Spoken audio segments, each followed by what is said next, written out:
Styrofoam adalah wadah yang paling umum digunakan masyarakat untuk membungkus makanan. Selain praktis, menyimpan makanan atau minuman dengan styrofoam juga menjadi tak mudah tumpah. Banyak kedai makanan yang menggunakan wadah berbahan plastik ini sebagai pembungkus makanan, baik makanan dalam kondisi dingin maupun hangat dan panas. Namun kira-kira aman gak ya? Kita tanya sama masyarakat yang ada di sini ya. Kalau kata biasanya kan kalau yang panas kan suka bikin penyakit. Sebetulnya kalau dikasih alas kan nggak apa-apa. Oh enggak pernah pakai. Kalau itu pakai kardus, goreng-gorengan pakai kardus, pakai kertas. Kurang bagus buat kesehatan.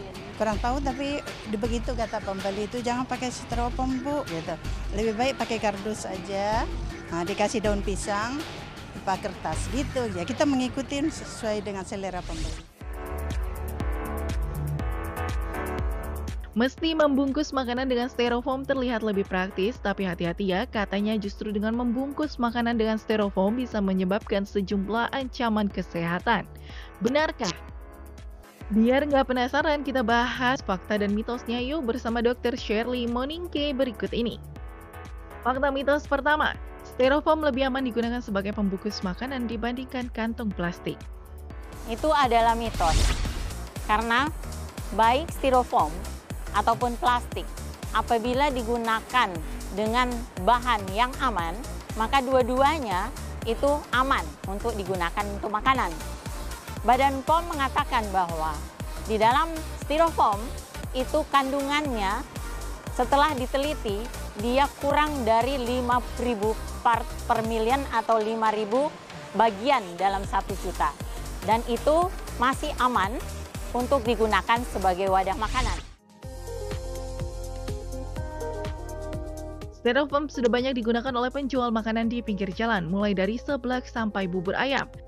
Selain praktis, harganya yang juga murah menjadi salah satu alasan styrofoam banyak digunakan sebagai wadah makanan. Nah, fakta atau mitos ya kalau katanya styrofoam aman digunakan berulang kali? Itu adalah mitos, karena styrofoam ini digunakan hanya untuk 1 kali digunakan saja.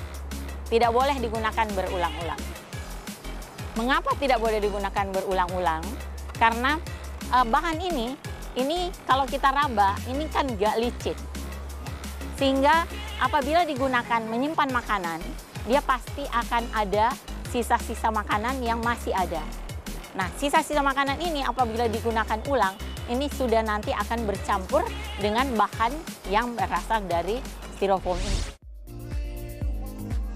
Fakta mitos selanjutnya, styrofoam berbahaya digunakan sebagai wadah makanan yang bersuhu panas. Benarkah itu fakta atau mitos? Itu adalah fakta. Mengapa demikian? Pada suhu panas, bahan styrofoam ini dia terbuat dari suatu bahan yang apabila dipanaskan, bahan tersebut akan terlepas, kemudian dia akan bercampur dengan makanan. Kemudian kita yang mengkonsumsi akan mengkonsumsi makanan yang sudah bercampur dengan bahan yang dari styrofoam tersebut. Supaya terhindar dari bakteri dan kotoran, makanan memang perlu dikemas ya pemirsa. Mulai dari rumah makan hingga pedagang kaki lima kerap menggunakan styrofoam sebagai wadah untuk makanannya. Lantas benarkah kalau katanya styrofoam berbahaya bila digunakan untuk wadah makanan berminyak? Itu adalah fakta. Mengapa begitu?